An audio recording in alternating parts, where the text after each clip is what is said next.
Lite and its 98,000 dealers bring you Mr. Edmund O'Brien in tonight's presentation of Suspense.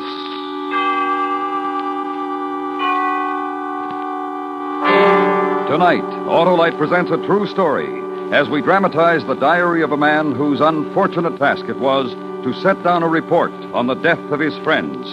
Ordeal in Donner Pass. Our star, Mr. Edmund O'Brien.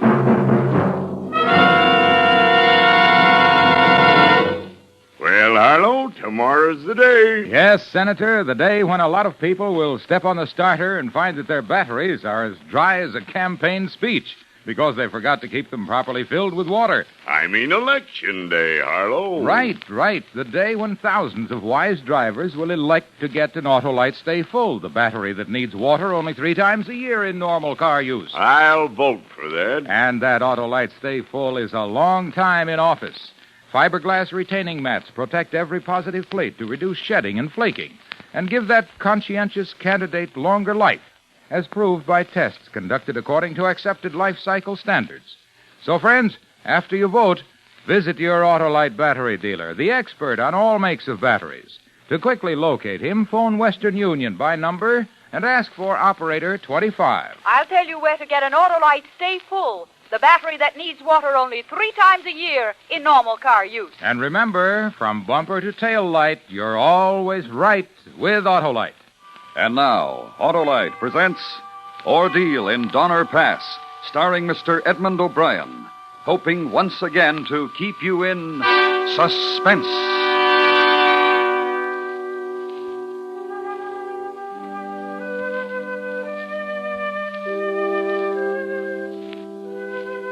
My name is Patrick Breen, and I am a God-fearing man who loves his family and tries to do right by his fellow man. If in the months that followed after we started to take the Hastings shortcut to California, if in those months from November of 1846 to March of 1847, I was selfish, there were men guilty of worse. I'd done what I was able. I'd done what was the most any man could.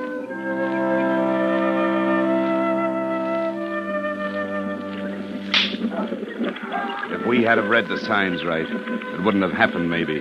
When Keysburg left the old man, Mr. Hardcoop, behind to die.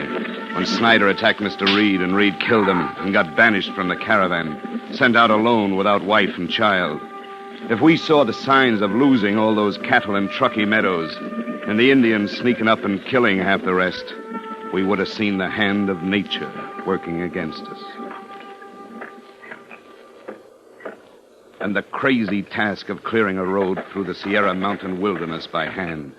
30 miles of road. We should have seen the signs. But the Donner Party only saw Missouri, where they came from, and California, where they was going. We didn't see in between. Well, what's the trouble? What's the matter? Something go wrong again? Mr. Eddie is for trying to get over the pass again. Oh, I say it's crazy. Temperature must be near to freezing. And it gets worse near the summit, up near the pass. Well, I got my wife and children to think about, Mr. Donner. And so do I, Mr. Graves. And think about them. Don't stop here. You'll save their lives if you don't stop. It's colder and colder, Mr. Eddie. I tell you, get out of these mountains now. We'd have to leave most of our goods behind. And leave your goods. Leave our goods? As well leave our money. And your money. You talk madness, Mr. Eddie. What would we start our lives with in California? Don't be fooled. Mr. Eddie, you'll make trouble for yourself. Look at the health of our party. The exhaustion, Mr. Eddie. Look at it. I'll look at dead bodies if you don't move on. I know. I know that. But it's always been what could happen. Only some of my children, they complain. They need rest in a regular camp. And mine, too. And my wife. The last bluff we lowered our wagons over, we didn't have the energy to keep them right. Someone crashing down, supplies and all. The men just don't have the heart for it. You'll die. There's no going back to the Salt Lake. Some died there already. Try. At least try going over the pass again. Hastings' route was a pack of lies. We'll take another route. Look up, Mr. Eddie. Look up to the face of the summit. Snow. Solid snow. No marks or signs. It's snowing again. And if we stay, it'll swallow us up. And look at the faces. Human bodies can only work so much, Mr. Graves. And no more. Only so much. It calls for a vote. No. Not yet. You vote. No more argument. It wastes time. No, you gotta listen. We gotta talk some more. You gotta understand. Take your hands off Come on, me. stop it. Stop it. All right. All right, call your vote.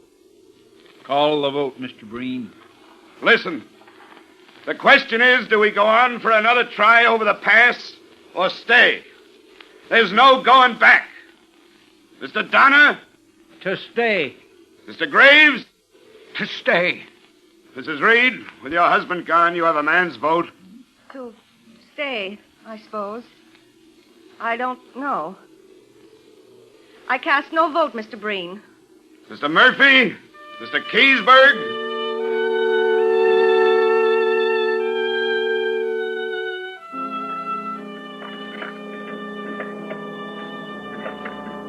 We built 3 houses. One was already standing. The Graves family next to the Reeds. Our family in Keysburg's next door. The Eddy and Murphy families in adjoining cabins. And 5 miles down, the Donners. No windows and 1 door to each cabin. And like sentinels from October 31st, half our slaughtered oxen, dressed and ready, split in half, stood frozen next to our cabins.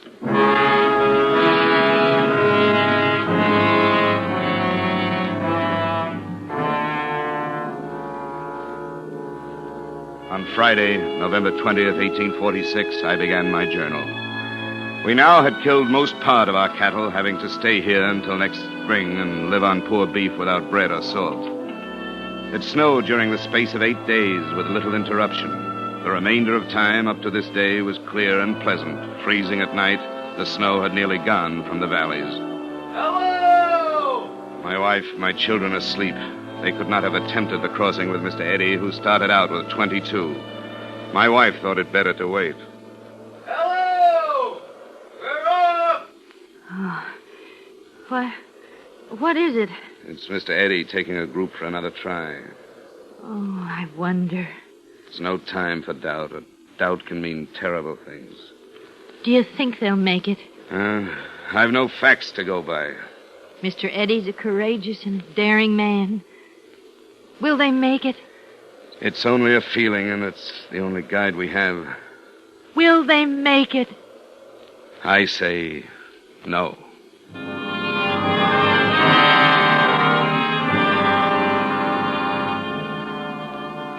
On November 26th, I slaughtered my last team of oxen. After this beef was gone, maybe Mrs. Eddy would sell me some of hers. There were some mules, there were dogs, and we waited.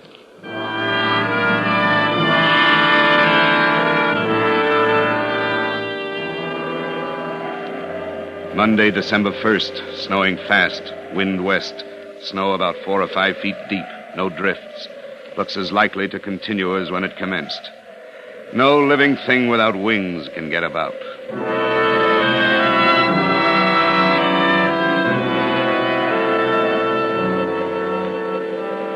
Tuesday, December 2nd, still snowing, wind west, snow now about 5.5 to 6 feet deep.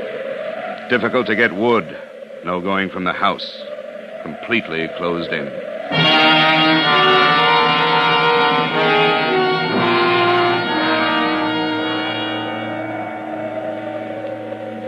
Eight days of storm and not seeing or hearing a word of life or death. Snowbound, so that even the people in the next cabin were like 1,000 miles away. We couldn't get out to kill the pack animals, and after the 6th day, our ration was barely enough to keep a baby alive. And then the storm stopped. We got to have meat. I'll go out. Slaughter the mules? Aye, the mules. Here. Help me with these boxes. The door is jammed. Step aside now. When I pull back the last hide, snow will fall through.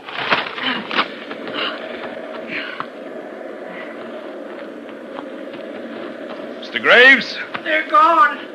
They're gone. What are you talking about? We didn't tie the stock. They ran off the stock. Oh, no.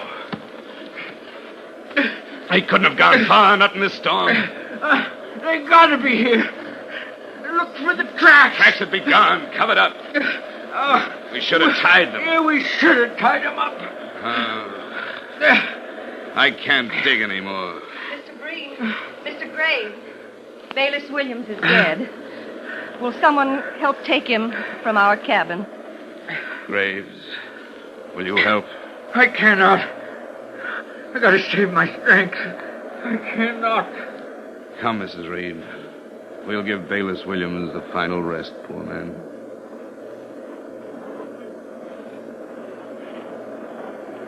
Mr. Breen, have you any ox meat for my children? There's almost none. A little. Just a little for my children. We have children, too, Mrs. Reed. Sorry. It's starting to snow again. I'm sorry. And getting colder.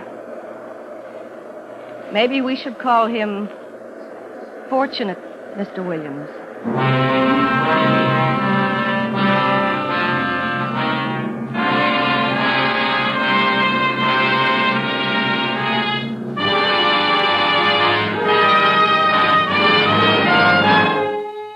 Autolite is bringing you Mr. Edmund O'Brien in Ordeal in Donner Pass.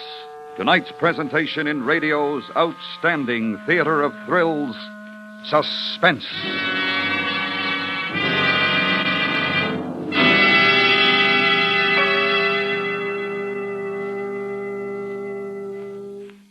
Say, Harlow, who do you think will win tomorrow? Why, the man with the Autolite Stay Full battery, Senator. You just can't lose with that rare, rugged, and reliable battery that states right on the case. Needs water only 3 times a year in normal car use. But both candidates have an Autolite Stay Full, Harlow. Then they have long-term power insurance, Senator.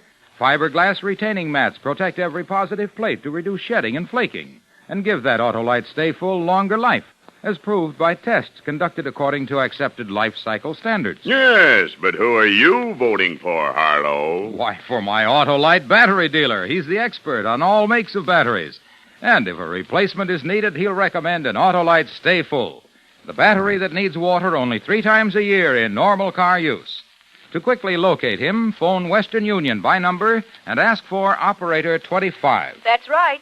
Call me Western Union Operator 25. And remember, from bumper to tail light, you're always right with Autolite. And now, Autolite brings back to our Hollywood soundstage Mr. Edmund O'Brien in Elliot Lewis's production of Ordeal in Donner Pass. A true report, well calculated to keep you in suspense.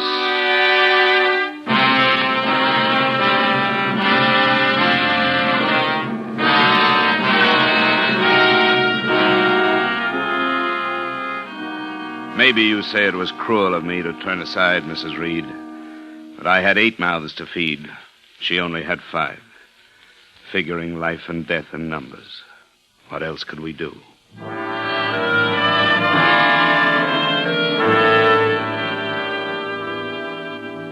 December 31st, 1846. Last of the year. With God's help, we spend the coming year better than the past, which we proposed to do. Berger died. Reinhardt also. If only Almighty God will deliver us from our terrible situation, which is our prayer. Amen. Morning. Cloudy again. Wind east by south for 3 days, past freezing hard every night. Looks like another snowstorm. Snowstorms are awful to us. Snow is so deep now. So very cold. Some of the children too weak to get from bed. Nothing but hides and the children's starving dog.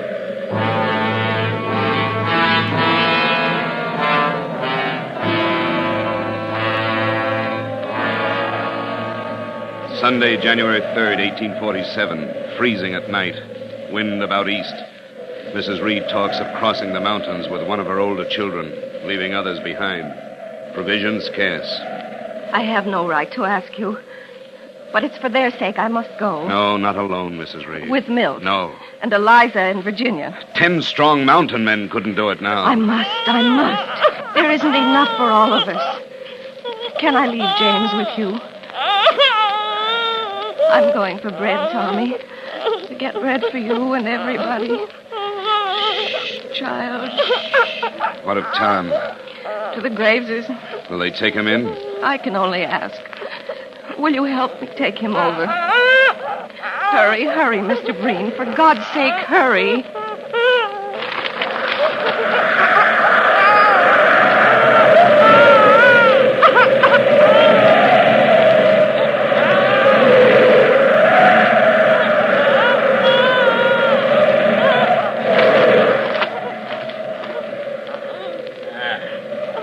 Come seeking help, Mrs. Reed? The fine and dandy Mrs. Reed? I only ask you, with some charity, take in my baby, Tom. We got nothing to share with the son of your husband. Cut out your tongue, Mr. Graves. This isn't your concern, Mr. Breen, none of it. I've taken in James. And it's your bad luck. How can you talk so selfish? We're all of us one problem, all to help each other. We're more alone than ever, alone. When the man who fights the hardest wins his life and life for his family. You ask a price? There's still some animal hides on the roof of your hut.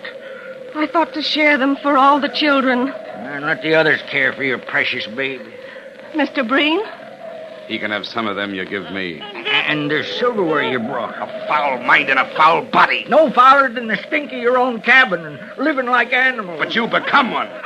And then there's a golden bracelet my wife saw you wear. You can have it. And fine linen cloth. Any of Enough! them. Shut up!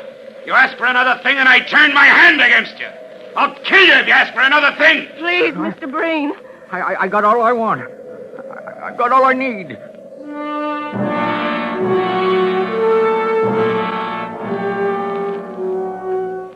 Monday, January 4th.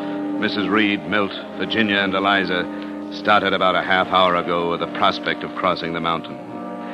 May our God of mercy help them. It was difficult for Mrs. Reed to get away from the other children.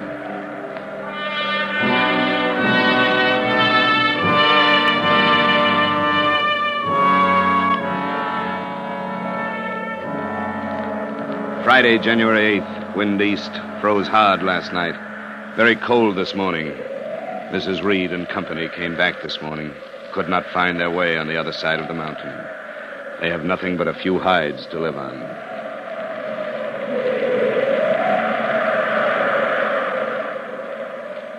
From January 10th to the 14th, it snowed without stop. Difficult to get wood even after the storm broke. There is little energy for much but sitting.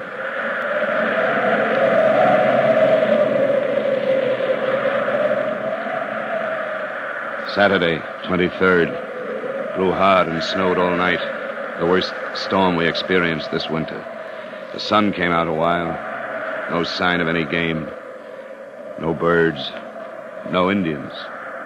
Even they leave us to our fate. January 31st. Landrum Murphy died.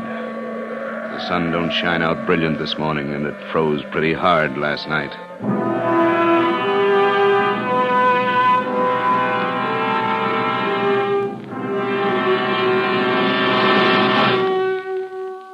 February 21st, 1847. We sat in our cabin. The hides was rotting from the heat inside and snow on top of them. But even those we boil and eat. We hear from the Donnas up the trail. Old Jacob Donna is dying. Many were dying. Patrick, how long can we last? Not long if all we talk of is death. What was that? Something's happened. Gone mad? Have some gone mad? No, I think it's more. Who are they? Who? Are we saved? Oh, God, dear God, are we saved? Hello there. Are you an angel or are you real? We're real. My name is Rhodes. Who sent you? How have you come to us? Reed told us. He got us to come. Reed? The man we banished, God forgive us. The man we cast out. You brought food. Some flour, some salt. We had to leave a lot behind. Enough to get us over the mountain? How many are there? Maybe 40, including children. Well, don't you know for sure? Every night there's less. We hardly see each other for days at a time. Keep that man away from the pack! Food, flour, I'm gonna have food. You'll kill yourself if you eat too much. Put a guard on the food. We'll give out what we can. Not all of it. There's got to be enough left to go back. How many? Maybe 20 of us. Not all of us? Well, all of us go. None of us will make it.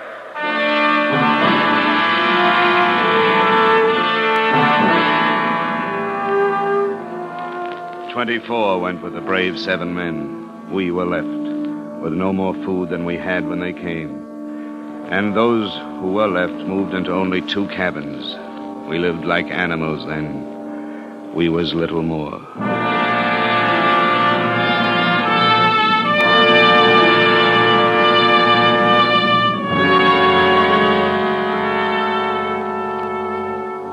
March 13th. Now I remember the day by counting it out, but I hardly knew then. I can't stand the filth, the smell. We'll freeze if we go outside. Build a fire on the snow. If the others help, we can. At least not to live in a room with the dead.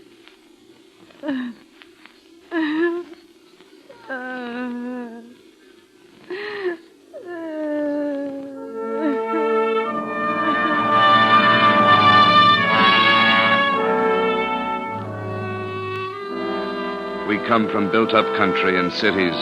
We didn't know that to build a fire on snow, you got to cross tree trunks and put the fire on them. We built it on snow, and it cut a well into the snow. We all moved down to it, like a cave. We was too weak to move from the wet ground, too sick to care. At least it protected us from the wind. 14 of us was all that was left alive. My wife Peggy, Mrs. Graves, and her baby. What did you have there? No, nothing. Nothing. You hid something under your shawl. I didn't hide anything. You put something to your mouth. No. No. You got some food. You've been holding out some food. Go back, Peggy. Leave her be. I won't. Under her shawl. No, stop now. Give it back. Give it. Give me. My baby. It's only a bleached out bone, Peggy. She ate all that was on it. She ate. Don't, Mrs. Graves, don't. She held out. It was only an empty bone. Been boiled over and over. Held out. An empty bone. Held out. Empty.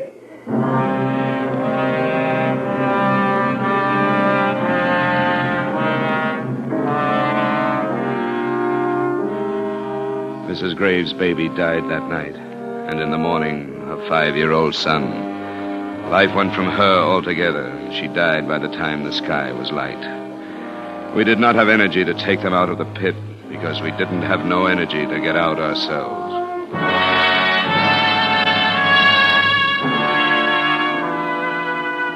There was 11 left. Close to 90 started. Half died. And on the 6th day, in that cave of snow in the ground, sitting like animals in the mud, not caring or even hearing. I can't pray. Don't. No. Don't say that. I can't even remember my prayers. Hello! Anybody here? They come back. call. I got to call them. Help. We're here. Help. Go up to them. I can't move. Help. They'll go. They'll not hear us. They'll go. We'll die down here. Maybe if we all try to shout to them. Come on. Help!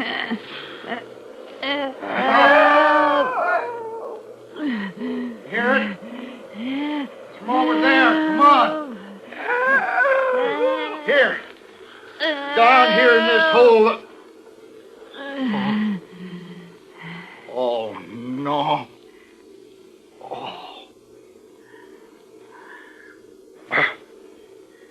We'll take you out. Don't worry. We'll take you out.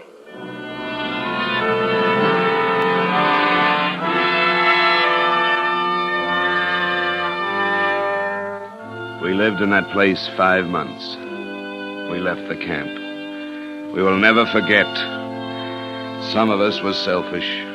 We will never forget that no matter what we done that was wrong, a lot of us tried to be decent. I done what I was able. I done what was the most any man could.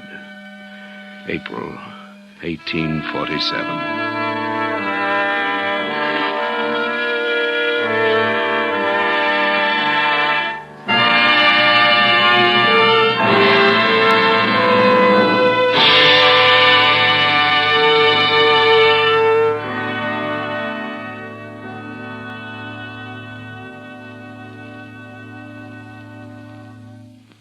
Suspense, presented by Autolite. Tonight's star, Mr. Edmund O'Brien.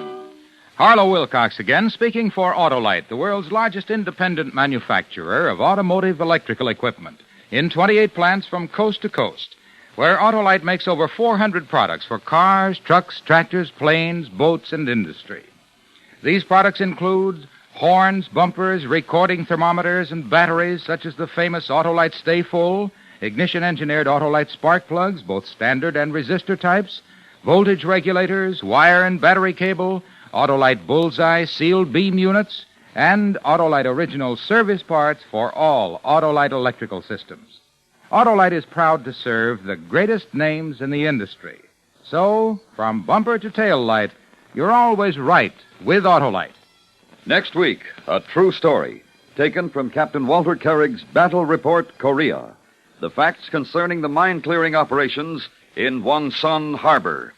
Needle in the haystack. Our star, Mr. William Holden. That's next week on Suspense. Suspense is produced and directed by Elliot Lewis, with music composed by Lucian Morowick and conducted by Lud Gluskin. Ordeal and Honor Pass was adapted for Suspense by Arthur Ross. Featured in tonight's cast were Paula Winslow, Mary Lansing, Charlotte Lawrence, John Daner, Joseph Kearns, Harry Bartell, and Parley Bear. Edmund O'Brien may soon be seen in The Bigamist, co-starring Joan Fontaine and Ida Lupino.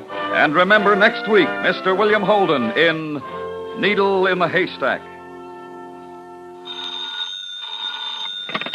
You can buy Autolite Stay Full batteries, Autolite standard or resistor type spark plugs, and Autolite original service parts at your neighborhood Autolite dealers. Switch to Autolite. Good night. This is the CBS Radio Network.